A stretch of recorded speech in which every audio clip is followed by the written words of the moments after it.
존 도어, 실리콘밸리를 만든 남자. 어떤 사람들은 미래를 예측합니다. 그리고 어떤 사람들은 미래에 투자합니다. 하지만 단 한 명의 남자는 미래를 직접 만들어냈습니다. 구글, 아마존, 넷스케이프. 우리가 매일 사용하는 인터넷 세상. 그 시작점에는 언제나 한 사람이 서 있었습니다. 그의 이름은 존 도어. 이것은 실리콘밸리 역사상 가장 위대한 투자자의 이야기입니다. 1장 세인트루이스의 소년. 1951년 미국 미주리주 세인트루이스. 평범한 중산층 가정에서 한 소년이 태어났습니다. 그의 이름은 엘존 도어. 훗날 실리콘밸리의 킹메이커가 될 이 소년은 어린 시절부터 남다른 호기심을 가지고 있었습니다. 왜? 이것이 어린 존 도어의 입버릇이었습니다. 그는 모든 것에 의문을 품었고 모든 것의 작동 원리를 알고 싶어 했습니다. 부모님은 때때로 지칠 정도로 끊임없이 질문을 쏟아내는 아들을 바라보며 고개를 저었지만 이 호기심이 훗날 그를 어디로 데려갈지는 아무도 알지 못했습니다. 고등학교 시절 존 도어는 처음으로 컴퓨터를 만났습니다. 1960년대 후반 컴퓨터는 방 하나를 가득 채우는 거대한 기계였습니다. 대부분의 사람들에게 그것은 이해할 수 없는 복잡한 덩어리에 불과했습니다. 하지만 존 도어의 눈에는 다르게 보였습니다. 이건 세상을 바꿀 거야. 17살의 소녀는 직감적으로 알았습니다. 이 기계가 단순한 계산 도구가 아니라 인류의 미래를 바꿀 혁명의 씨앗이라는 것을.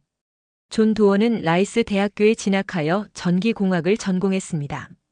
그곳에서 그는 기술의 기초를 다졌고 이론과 실제 사이의 간극을 좁혀나갔습니다. 하지만 그의 진정한 재능은 기술 그 자체가 아니었습니다. 그의 재능은 사람을 보는 눈이었습니다. 대학 시절 존 도어는 어떤 친구들이 성공할 것인지, 어떤 프로젝트가 결실을 맺을 것인지를 거의 본능적으로 알아차렸습니다. 그는 사람의 열정과 능력 그리고 아이디어의 잠재력을 꿰뚫어보는 독특한 능력을 가지고 있었습니다. 학부를 마친 후 그는 하버드 비즈니스 스쿨에 진학하여 MBA를 취득했습니다. 기술과 경영, 이 두 가지 무기를 손에 쥔 그는 이제 세상으로 나갈 준비가 되어 있었습니다. 2장 인텔에서 배운 것들. 1974년 존 도어는 인텔에 입사했습니다. 당시 인텔은 이제 막 성장하기 시작한 반도체 회사였습니다. 창업자 고든 무어와 로버트 노이스가 이끄는 이 회사는 실리콘밸리의 심장부에서 혁신의 최전선에 서 있었습니다. 존 도어는 영업 엔지니어로 시작했습니다. 많은 사람들은 이 직책을 그저 물건을 파는 사람 정도로 생각했지만 존 도어에게 이 역할은 완전히 다른 의미를 가졌습니다. 그는 고객을 만났습니다. 수백 명, 수천 명의 고객을. 그리고 그들의 이야기를 들었습니다. 우리에게 필요한 건 이런 칩입니다. 이런 기능이 있으면 좋겠어요. 현재 제품으로는 이런 문제가 있습니다. 존 도어는 단순히 제품을 판매하지 않았습니다. 그는 시장의 필요를 읽었고 기술의 방향을 예측했습니다. 매일 밤 그는 노트에 그날 만난 사람들과 대화 내용을 꼼꼼히 기록했습니다. 인텔에서의 5년은 그에게 평생의 자산이 되었습니다. 첫째, 그는 기술 산업의 속도를 배웠습니다. 무어의 법칙, 즉 반도체의 성능이 2년마다 2배로 증가한다는 원칙은 단순한 기술적 관찰이 아니었습니다. 그것은 변화의 속도에 대한 철학이었습니다. 세상은 점점 더 빠르게 변하고 있었고 그 변화를 따라잡지 못하는 자는 도태될 운명이었습니다. 둘째, 그는 리더십의 본질을 목격했습니다.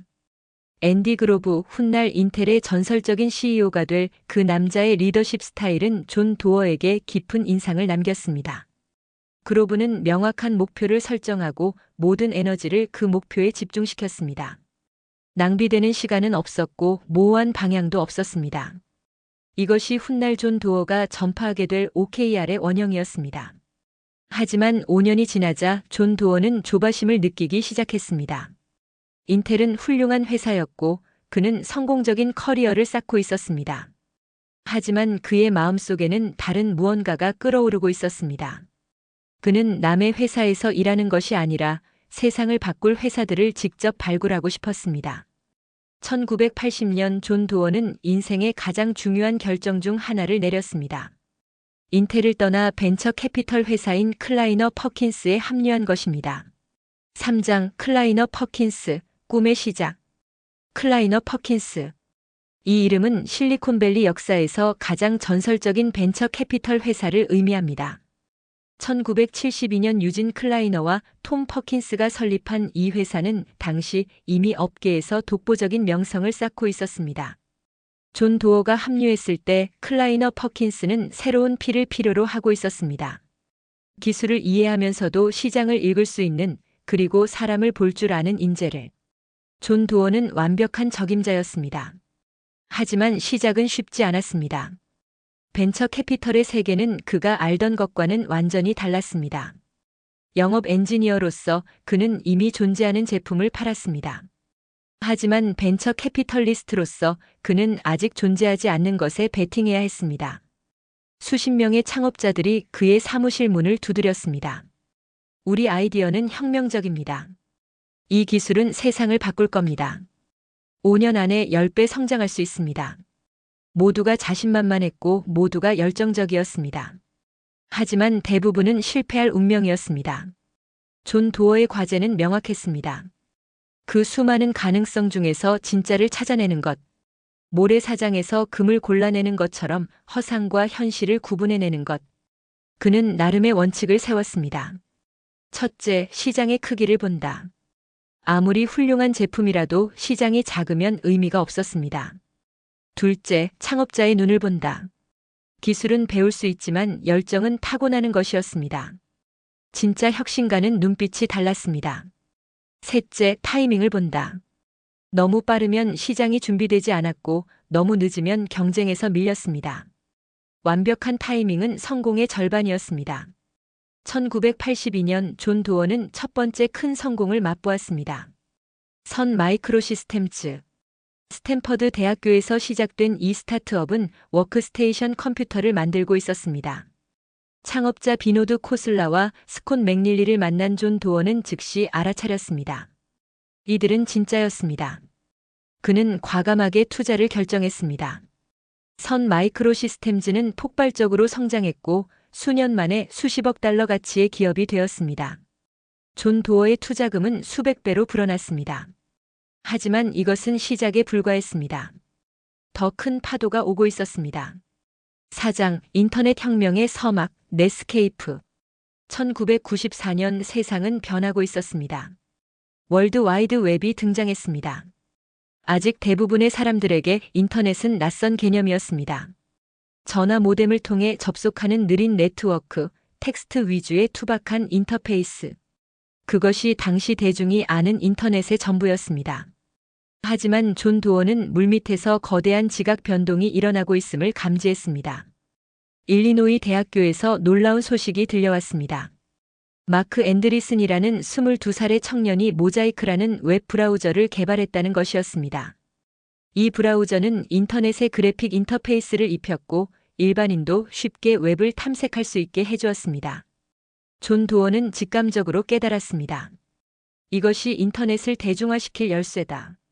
마크 앤드리슨은 대학을 졸업한 후 실리콘 그래픽스의 창업자 짐 클라크와 손을 잡았습니다. 그들은 새로운 회사를 설립했습니다. 넷스케이프. 존 도어는 즉시 움직였습니다. 그는 이 젊은 창업자들을 만났고 그들의 비전에 깊이 공감했습니다. 웹 브라우저는 단순한 소프트웨어가 아니었습니다. 그것은 인터넷 시대의 관문이었습니다. 클라이너 퍼킨스는 넷스케이프에 투자했습니다. 그리고 넷스케이프는 역사를 썼습니다. 1995년 8월 9일 넷스케이프는 나스닥에 상장되었습니다. 공모가는 $28였지만 첫날 거래에서 주가는 $75까지 치솟았습니다. 시가총액은 순식간에 $20억 달러를 돌파했습니다. 이것은 단순한 IPO가 아니었습니다. 이것은 인터넷 시대의 공식적인 시작이었습니다. 존 도어의 투자금은 다시 한번 천문학적인 수익을 올렸습니다. 하지만 더 중요한 것은 그가 새로운 시대의 흐름을 정확히 읽어냈다는 사실이었습니다. 인터넷 골드러시가 시작되었습니다. 수천 개의 스타트업이 탄생했고 수십억 달러가 실리콘밸리로 쏟아져 들어왔습니다. 모두가 다음 넷스케이프를 찾고 있었습니다. 그리고 존 도어의 사무실은 그 황금을 찾는 사람들로 문전성시를 이루었습니다. 그러나 존 도어는 알고 있었습니다. 넷스케이프는 시작에 불과했습니다. 진짜 거인들은 아직 등장하지 않았습니다. 그리고 그 거인들 중 하나가 시애틀의 한 차고에서 온라인으로 책을 팔고 있었습니다. 5장 제프 베조스를 만나다. 1995년 시애틀. 31살의 전직 월스트리트 금융인이 차고에서 회사를 운영하고 있었습니다. 회사 이름은 아마존. 아마존 강처럼 거대해지겠다는 포부를 담은 이름이었습니다. 제프 베조스. 그는 당시 온라인 서점을 운영하고 있었습니다. 많은 사람들은 그의 사업 모델을 비웃었습니다. 누가 인터넷에서 책을 사겠어? 직접 만져보지도 않고 물건을 산다고. 배송비만 해도 엄청날 텐데. 회의론자들의 목소리는 높았습니다. 하지만 제프 베조스는 그들이 보지 못하는 것을 보고 있었습니다. 인터넷은 단순한 정보 전달 매체가 아니었습니다. 그것은 완전히 새로운 상거래 플랫폼이었습니다. 존 도어는 아마존에 대한 소문을 들었습니다. 그는 제프 베조스를 직접 만나보기로 했습니다.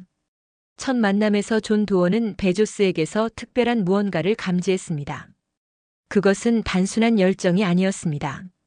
베조스에게는 거의 광기에 가까운 확신이 있었습니다. 우리는 지구에서 가장 고객 중심적인 회사가 될 겁니다. 베조스의 눈이 빛났습니다.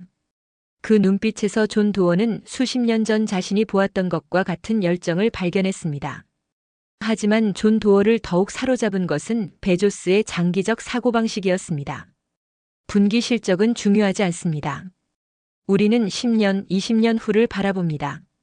당시 대부분의 CEO들은 다음 분기 실적에 집착했습니다. 월스트리트의 기대를 맞추기 위해 단기적인 결정을 내렸습니다. 하지만 베조스는 달랐습니다.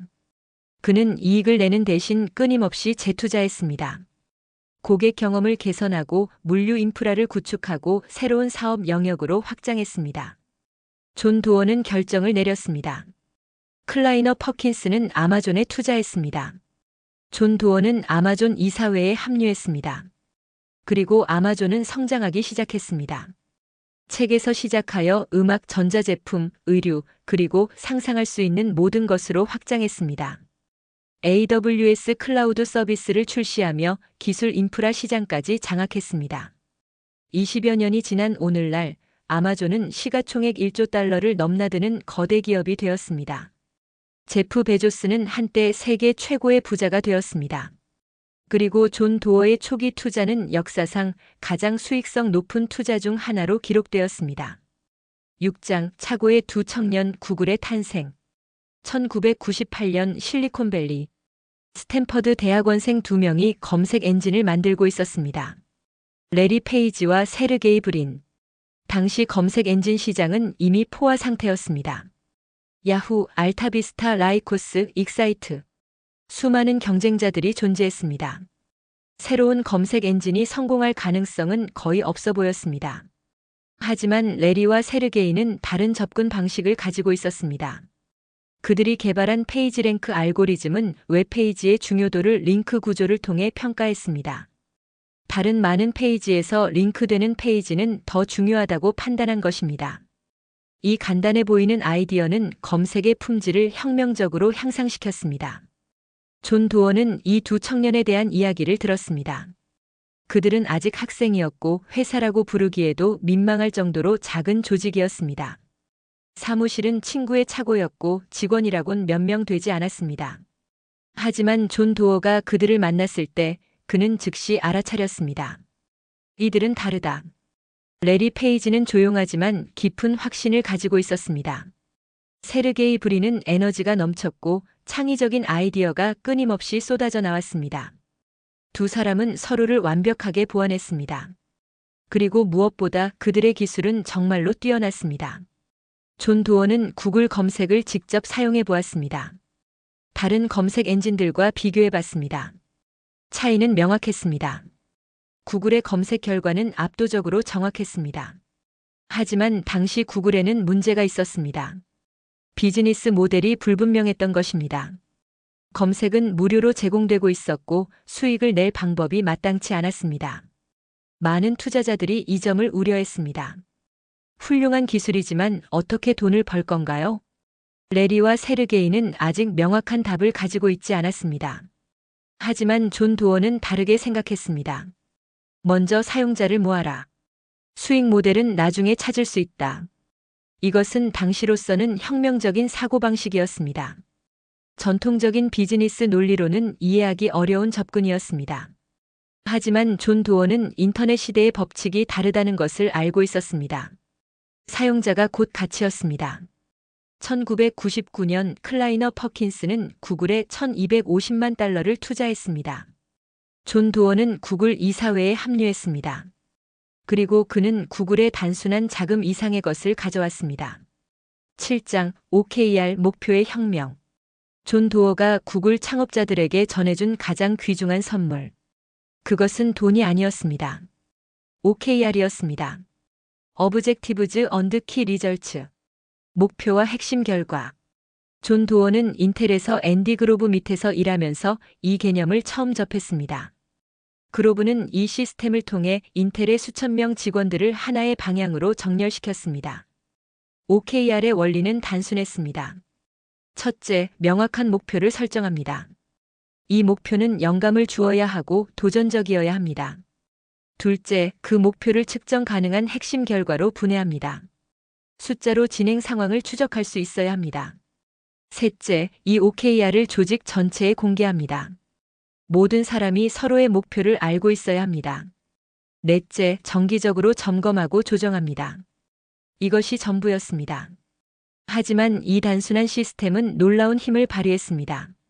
존 도어는 레리 페이지와 세르게이 브린에게 파워포인트 프레젠테이션을 했습니다. 단 몇 장의 슬라이드로 OKR의 개념을 설명했습니다. 목표를 세우세요. 측정하세요. 투명하게 공유하세요. 레리와 세르게이는 즉시 이 개념을 받아들였습니다. 그리고 구글은 OKR을 자사의 DNA에 새겼습니다. 구글의 모든 직원은 분기마다 OKR을 작성합니다. CEO부터 신입 엔지니어까지 모든 사람의 OKR이 사내에 공개됩니다. 누구나 레리 페이지의 목표가 무엇인지 볼 수 있습니다. 이 투명성은 놀라운 효과를 가져왔습니다. 첫째, 정렬. 모든 사람이 회사의 최우선 과제가 무엇인지 알게 되었습니다. 각자의 업무가 큰 그림에서 어떤 역할을 하는지 이해할 수 있었습니다. 둘째, 집중. 중요하지 않은 일에 시간을 낭비하지 않게 되었습니다. OKR에 없는 일은 우선순위에서 밀렸습니다. 셋째, 책임. 목표가 공개되었기 때문에 자연스럽게 책임감이 생겼습니다. 아무도 자신의 핵심 결과가 달성되지 않는 것을 원하지 않았습니다. 넷째, 야망. OKR 시스템에서는 목표의 70%를 달성하면 성공으로 간주됩니다. 이는 사람들이 더 도전적인 목표를 세우도록 장려했습니다. 구글은 이 시스템을 통해 폭발적으로 성장했습니다. 검색 엔진에서 시작하여 지메일, 구글 맵스, 유튜브, 안드로이드, 크롬. 끊임없이 새로운 제품을 출시하고 성공시켰습니다. 수천 명, 수만 명으로 조직이 커져도 OKR은 모든 사람을 하나의 방향으로 정렬시켰습니다. 그리고 이 시스템은 구글을 넘어 실리콘밸리 전체로 퍼져나갔습니다. 링크드인, 트위터, 우버, 에어비앤비. 실리콘밸리의 거의 모든 주요 테크 기업들이 OKR을 도입했습니다. 존 도어가 인텔에서 배우고 구글에 전파한 이 시스템은 이제 현대 경영의 표준이 되었습니다. 2018년 존 도어는 이 모든 경험을 담아 책을 출간했습니다. 메저원 메터즈. 이 책은 출간 즉시 베스트셀러가 되었고 전 세계의 기업가와 경영자들에게 OKR의 복음을 전파했습니다. 8장 위대한 투자자의 철학. 40년 이상 벤처 캐피털 업계에서 활동하면서 존 도어는 자신만의 투자 철학을 정립했습니다. 그것은 단순한 재무적 계산을 넘어서는 것이었습니다. 첫 번째 원칙, 팀을 본다. 아이디어는 바뀔 수 있다. 시장 상황도 바뀔 수 있다. 하지만 훌륭한 팀은 어떤 상황에서도 길을 찾아낸다. 존 도어는 언제나 창업자를 가장 중요하게 평가했습니다. 그들의 비전, 열정, 실행력, 그리고 회복 탄력성을. 최고의 창업자는 실패해도 다시 일어섭니다. 그들은 문제를 기회로 바꿉니다. 두 번째 원칙, 큰 시장을 본다. 작은 연못의 큰 물고기보다 큰 바다의 작은 물고기가 낫다. 아무리 훌륭한 제품이라도 시장이 작으면 성장에 한계가 있습니다. 존 도어는 언제나 거대한 시장을 목표로 하는 스타트업을 선호했습니다. 구글이 검색 시장 전체를, 아마존이 전자상거래 시장 전체를 목표로 했던 것처럼 세 번째 원칙, 기술적 차별화를 본다. 조금 더 나은 것은 충분하지 않다. 10배 더 나아야 한다. 점진적인 개선으로는 기존 업체를 이기기 어렵습니다. 새로운 스타트업이 성공하려면 압도적인 기술적 우위가 있어야 합니다. 구글의 검색 알고리즘은 기존 검색 엔진보다 10배 이상 뛰어났습니다. 네 번째 원칙, 인내심을 갖는다. 위대한 회사는 하룻밤에 만들어지지 않는다. 아마존은 수년간 적자를 기록했습니다. 월스트리트는 끊임없이 비판했습니다. 하지만 존 도어는 인내했습니다. 그는 제프 베조스의 장기적 비전을 믿었습니다. 그 인내심은 결국 천문학적인 보상으로 돌아왔습니다. 다섯 번째 원칙, 투자를 넘어 파트너가 된다. 존 도어는 단순히 수표를 써주는 투자자가 아니었습니다. 그는 자신이 투자한 회사의 진정한 파트너가 되었습니다. 이 사회에 참여하여 전략적 조언을 제공했습니다. 자신의 네트워크를 동원하여 인재를 영입하고 파트너십을 연결했습니다. 위기의 순간에 함께 해결책을 모색했습니다. 이러한 접근 방식이 존 도어를 단순한 투자자에서 실리콘밸리의 킹메이커로 만들었습니다. 9장, 기후변화와 새로운 사명. 2000년대 후반 존 도어의 관심사는 새로운 방향으로 전환되었습니다. 기후변화. 어느 날 그의 10대 딸이 저녁 식사 자리에서 물었습니다. 아빠 세대가 지구를 망쳐놓았잖아요. 어떻게 할 거예요? 이 질문은 존 도어에게 깊은 충격을 주었습니다. 그는 자신의 성공을 돌아보았습니다. 구글, 아마존, 넷스케이프. 그가 투자한 회사들은 세상을 바꿨습니다. 하지만 동시에 디지털 혁명은 에너지 소비를 폭발적으로 증가시켰습니다. 데이터 센터들은 엄청난 전력을 소모하고 있었습니다. 존 도어는 결심했습니다.